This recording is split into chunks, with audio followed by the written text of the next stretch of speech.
অবশেষে পর্দাফাঁস, বলরাম সাহার মৃত্যু আসলেই পরিকল্পিত খুন। পুলিশের হাতে গ্রেফতার মূল অভিযুক্ত জয়ন্ত দেব। গত ২৬শে নভেম্বর ভুবনবন এলাকা থেকে উদ্ধার হয় চান্দিনামুড়া এলাকার বাসিন্দা বলরাম সাহার মৃতদেহ। বছর ৩৮-এর বলরাম পেশায় একজন গাড়ি চালক। মৃতদেহটি শনাক্ত করার পর সম্পূর্ণ ঘটনাটিকে পরিকল্পিত খুন হিসেবে দাবি করেন মৃতের পরিবার এবং প্রশাসনের কাছে তারা তদন্তের দাবি জানান। ঘটনার তদন্তে পুলিশ প্রাথমিকভাবে জানতে পারে যে বলরামকে তার কিছু বন্ধু মিলে পূর্ববর্তী শত্রুতার কারণেই খুন করেছে। তাদের মধ্যে মূল অভিযুক্ত জয়ন্ত দেবকে বুধবার গ্রেফতার করেছে পুলিশ। তাকে জিজ্ঞাসাবাদ করা হচ্ছে বলেই পুলিশের তরফ থেকে জানানো হয়েছে।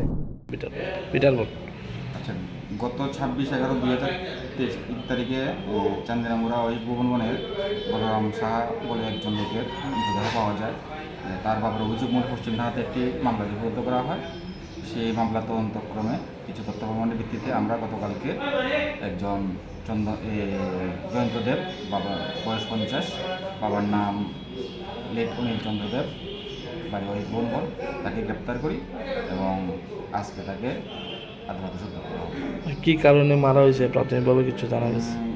এটা তাদের মধ্যে একটা ঝামেলা ছিল, এটা পরবর্তী সময় জানাবো। আরও কি অ্যারেস্ট হওয়ার সম্ভাবনা রয়েছে? এই ঘটনার সাথে আমাদের এখনও যেভাবে হচ্ছে আরও কয়েকজন যুক্ত থাকতে হবে।